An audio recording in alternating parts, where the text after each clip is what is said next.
Jadi tetap ada verifikasi ya, Pak? Nah, itu penting. Jadi kita sepakat dari awal bahwa ini tetap harus ada bottom up proposal dan bank tetap memverifikasi. Jadi tidak kemudian top down dikasih berapa enggak. Jadi itu tetap bank harus memverifikasi. Nah, kalau cuma top down itu saya mau juga bikin koperasi. Nah, itu yang selama ini mungkin persepsinya agak beda. Nah, itu. Jadi 3 miliar itu plafon. Dan tadi kita juga mengukur kan skala desanya, dana desanya, tergantung skalanya. Nanti mungkin dia cuma ngajukan 300 juta, apa 1 miliar, atau 1 juta. Dan itu ada 2 juga, ada capex. Nah, capex ini kan untuk bangunan, kendaraan, misalnya dia butuh bikin gudang, atau butuh truk, ya, itu kan dia mengajukan. Tapi sesuai nggak dengan dia desa pertanian, oh dia butuh gudang untuk gabah, dia butuh truk untuk distribusi, atau bawa gabahnya ke kota, oke. Nah itu kan nanti misalnya 400 juta misalnya gitu. Terus nanti modal kerja tadi untuk dagangan.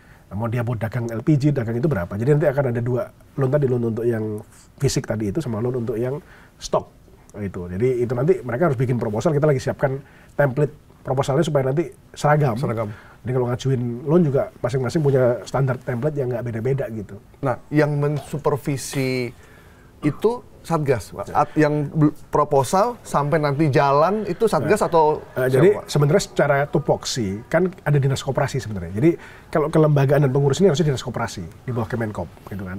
Tapi untuk tapping bisnisnya kita bantu melalui Satgas. Oke. Karena kan kalau secara tugas fungsinya kan memang tugas fungsinya Kementerian Koperasi ya. Dinas-dinasnya kan mereka punya dinas juga kan. Yeah. Jadi mereka lah yang nanti yang memastikan kelembagaannya, pengurusnya itu ada. Tapi kita bantu waktu mereka tapping bisnis dan mengajukan loan, kita bantu oleh BUMN di situ. Nah, barang-barang untuk ngisi retail store Koperasi Merah Putih ini kan dari BUMN, Pak. Distribusinya juga berarti Pos Indonesia. Yes. Punya BUMN saya semua. lupa sebut Pos juga. Jadi emang ini kita bangun ekosistemnya kan. Jadi ada ekosistem sembakonya ini kan, barang-barangnya tadi itu ya termasuk di situ ada Bulog, ada ID Food ya. Dan terus logistiknya kita bantu dengan Pos, karena Pos kan udah punya jaringan. Jadi nanti kita kan punya gudang-gudang nih, gudangnya Bulog, gudangnya ID Food. Ini kita jadikan sentra-sentra untuk memberikan supply distribusi barangnya ini. Jadi kita lagi bangun juga jaringannya. Karena kan misalnya tadi daerah Mojokerto, Sidoarjo misalnya gitu ya. Ini kan nanti gudangnya di mana nih?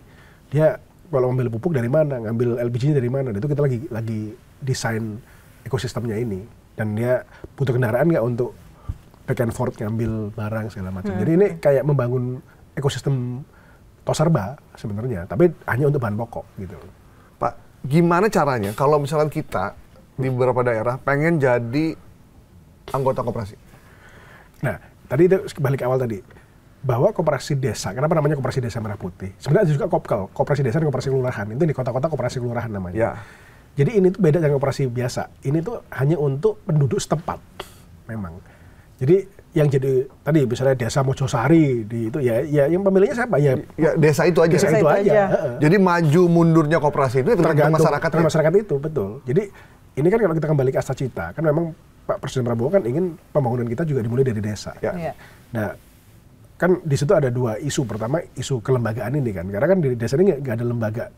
Memang dulu ada BUMDes juga. Dan ini kita lihat nanti BUMDes ke koperasi mungkin akan kita coba dikombin juga kan antara Mendes dan Menkop. Nanti gimana mengkombin antara BUMDes dengan koperasi. Tapi yang kedua kan entrepreneurship-nya ini. Challenge kelembagaannya, entrepreneurship-nya ini supaya masyarakat desa jadi ngerti kan. Mereka ini kulaan beli barang berapa, dijual berapa, marginnya berapa. Nah ini harapannya juga ini membangun juga entrepreneurship dan semangat mereka untuk berbisnis juga gitu. Jadi ini bukan hanya semata-mata instrumennya pemerintah, tapi juga harapannya juga bottom up-nya muncul lembaga dan muncul entrepreneurship-nya ini gitu. Sejauh mana Koperasi Merah Putih ini bekerja sama dengan UMKM lokal, Pak? Sama BUMD untuk menggabungkan produk-produk itu dalam koperasi? Jadi ini kan ada tahap 1, tahap 2 nih, atau bahkan bisa tahap 3. Nah, tahap 1 ini jujur aja, tahap 1 ini kita fokus dulu untuk jadi kakinya barang-barang pokok dulu nih. Barang-barang pokok punya BUMN punya. Ini supaya mulai dulu lah. Sembako dulu ya, Pak ya. Supaya mulai dulu.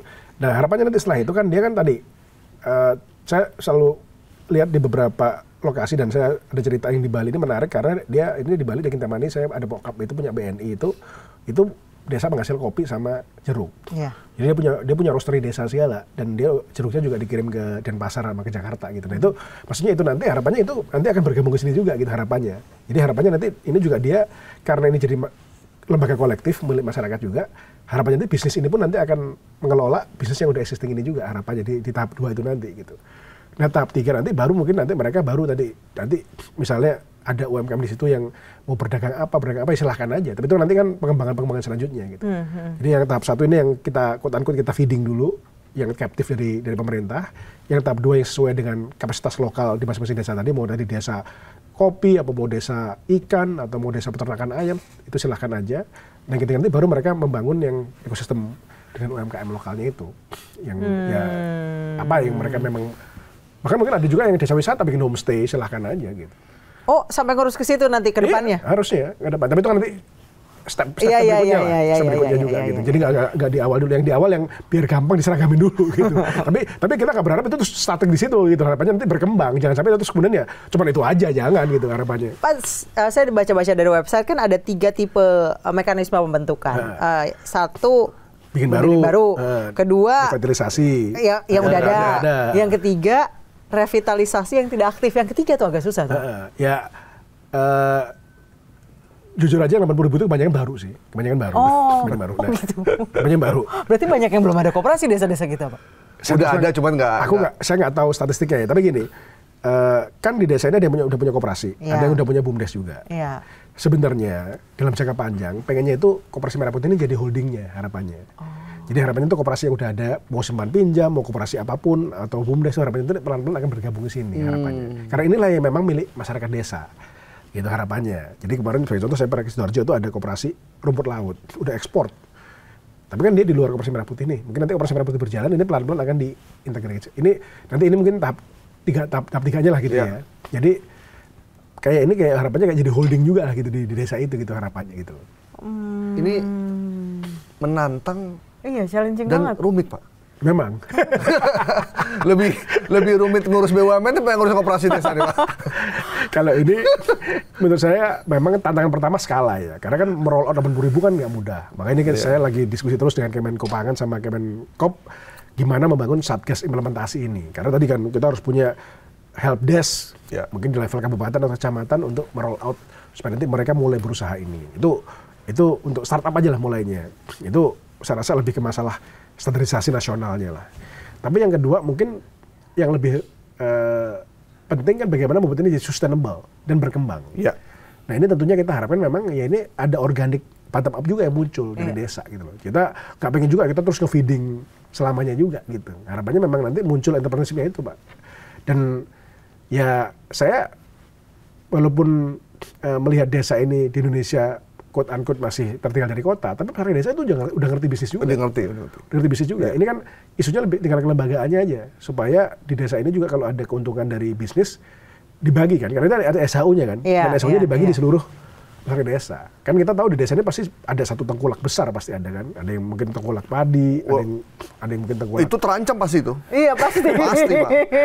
Ya harapannya tadi bergabung. Nggak usah jauh-jauh di Jawa, Pak. Di Lembang tuh tengkulaknya banyak sekali.